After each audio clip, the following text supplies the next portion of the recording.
Hello বন্ধুরা, তোমরা সবাই কেমন আছো? আশা করি ভালো আছো, সুস্থ আছো। তো আমিও ভালো আছি। মৌসুমি অফিসিয়াল চ্যানেলে তোমাদের সবাইকে স্বাগত জানিয়ে চলে এলাম ডেলি ব্লগ নিয়ে। তো এখন বাজে 10টা, আর একটু টিফিন করব। তো দেখো মুড়ির কোটোটা খালি হয়ে গেছে। তো তার জন্য এখন আমি মুড়ি রয়েছে, তোমাদের দাদাভাই বেশি করেই মুড়ি নিয়ে আসে, অল্প অল্প করে ঢেলে নিই, আবার খালি হলে আবার ঢালি, এরপরে আবার গাডার দিয়ে রেখে দিই। মুড়ি তো একটু নরম হয়ে গেলে আর খাওয়া যায় না।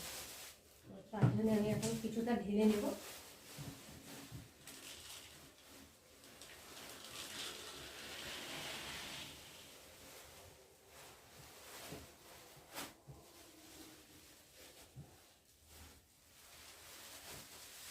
ঢেলে নিলাম, দেখো।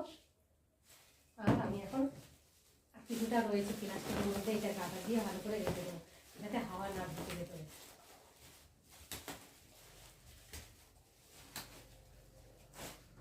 আর দেখো, গতকালকে তরকারি ছিল, মাংসের তরকারি, আর সেটা দিয়ে আমি এখন সকালে টিফিনটা করে নেবো। আর মাংস দিয়ে মুড়ি খেতে তো আমার ভীষণ ভালো লাগে। তোমরা কারা কারা খেতে ভালোবাসো অবশ্যই কিন্তু কমেন্টে জানিও। চলো আমি এখন মুড়িটা ঢেলে নিই।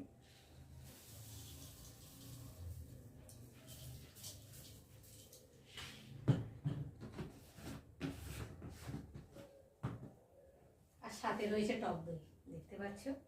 টক দইটা আমি ডেলি খাই। আগে খেয়ে দেখি কেমন লাগছে। আর বিশেষ করে বাসি তরকারি, বাসি মাংসের তরকারি হলে তার কোনো কথাই নেই। আর এই শীতকাল পড়ছে, এবার এই শীতের সকালে বাসি তরকারি দিয়ে ভাত খেতে বা মুড়ি টুড়ি খেতে ভীষণ ভালো লাগে। আমার তো ভীষণ ভালো লাগে। তোমরা কারা কারা পছন্দ করো কমেন্টে জানিও। তো চলো এখন খেয়ে দেখি কেমন লাগবে।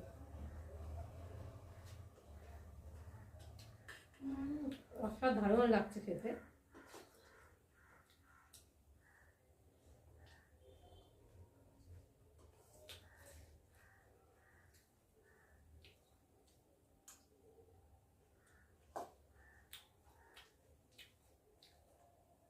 টিফিনটা করে তারপর রান্নায় যাব।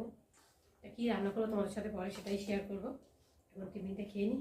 তো চলো আবার দেখা হবে, টাটা।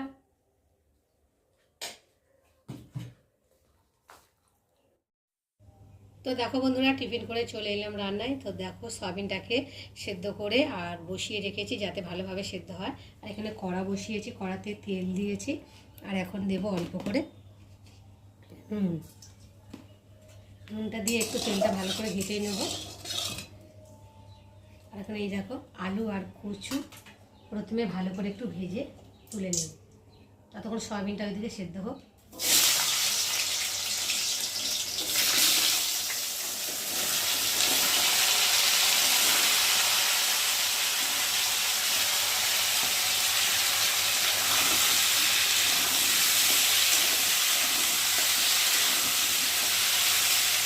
নুনটা দেওয়ার কারণ হচ্ছে যাতে কড়াতে না লেগে যায়।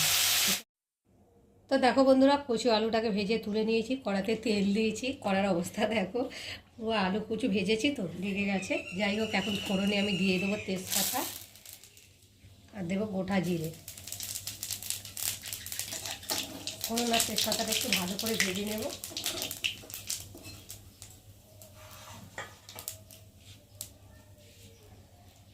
এবার দিয়ে দেবো আদা বাটা,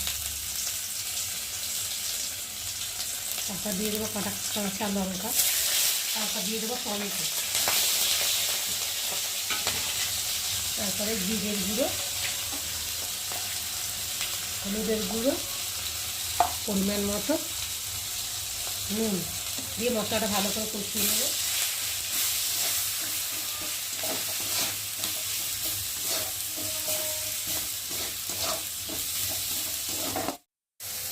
তো দেখো বন্ধুরা, মশলাটা ভালোভাবে কষিয়ে নিয়েছে, মশলা থেকে তেলও ছেড়ে দিয়েছে, টমেটোটাও বেশ সুন্দরভাবে গলে গেছে।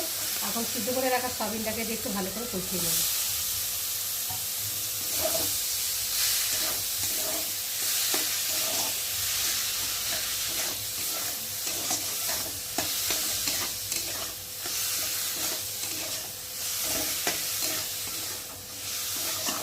তেলের মধ্যে ভালো করে নিয়ে আর এখন ভেজে রাখা আলু কচুটাকে দিয়ে ভালো করে কষিয়ে নেব।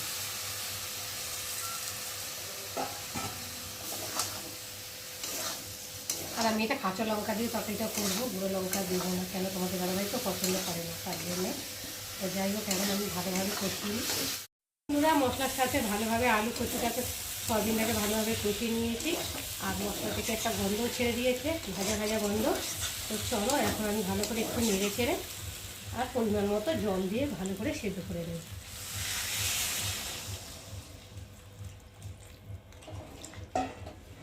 একটু ভালো করে নেড়ে দেবো, পরে চারিবেলায় মশলা লেগে রয়েছে সেটাকে খুন্তি দিয়ে দিয়ে একটু ঝোলের মধ্যে টেনে দেবে।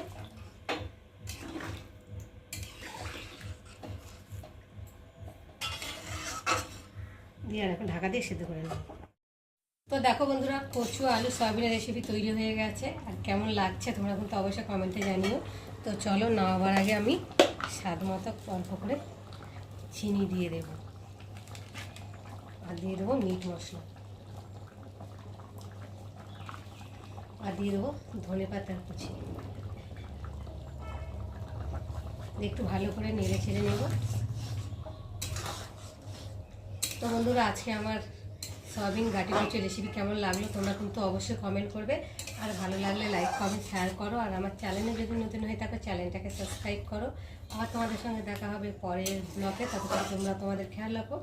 তোমরা আমার চ্যানেলটাকে সাবস্ক্রাইব করতে থাকো, আর আমি এদিকে ঢালতে থাকি। তো চলো,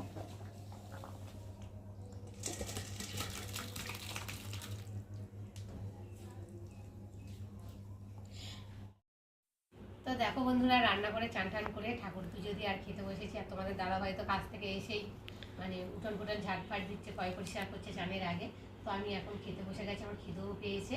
তো তার জন্য আজকে রান্না হয়েছে তো গাটি কচু আলু আর সয়াবিন রেসিপি তোমাদের সাথে শেয়ার করেছি, আর রয়েছে চাটনি, আর এখানে ভাত বেড়ে রেডি করে নিয়েছি, আর এখন উচ্ছেটা মাখবো। তো উচ্ছে দানাগুলোকে প্রথমে ছাড়িয়ে ফেলে দেবো, নাহলে মুখে লাগলো তো কেমন লাগ খেতে। তার জন্য দেখো আমি এখন ছাড়িয়ে নেবো অল্প করে। আমার উচ্ছে মাখা ভাতে দিয়ে খেতে তো ভীষণ ভালো লাগে, এই দিয়েই মনে হয় এক থালা ভাত খাওয়া যায়। তোমরা কারা কারা এরকম উচ্ছে দিয়ে আলু খেতে ভালোবাসো আমাকে কিন্তু অবশ্যই কমেন্টে জানিও। তো দেখো এখন দানাগুলোকে ফেলে দিলাম, দিয়ে আলু নেব।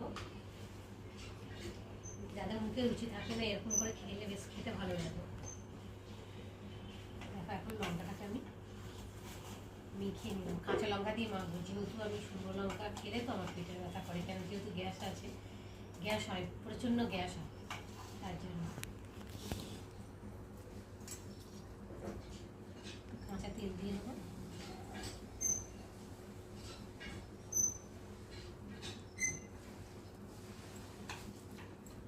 নুন দিয়ে লঙ্কাটা ভালো করে ধুয়ে দিলে তো লঙ্কাটা ভালো জ্বলে।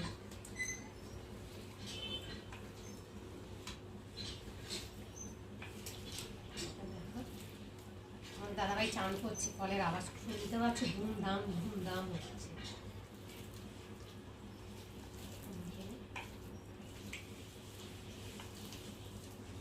কদিন ধরে জ্বর সর্দি তো কিছুই যেন টেস্ট পাচ্ছি না, খেতেও ভালো লাগছে না, সব যেন এলো এলো লাগছে। তো ভাবলাম আজকে একটু উচ্ছে ভাতে দিয়ে দেখি, উঠে খেলে যদি রুচি আসে। তো সেগুলি পাতা ছিল, ভাবছিলাম বড়া করবো, তো উচ্ছেগুলো শুকিয়ে যাচ্ছে, তা ভাবলাম উচ্ছে দিয়ে আলু ভাতে দিয়েই খাই, পরে আবার চুলি ফুলের পাতা বড়া করে খাই। এখন নিয়ে নিলাম, খেয়ে দেখি কেমন লাগছে।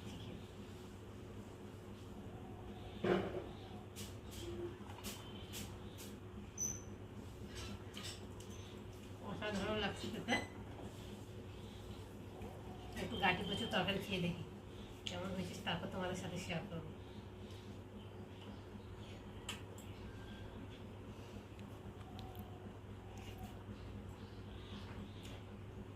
অসাধারণ হয়েছে।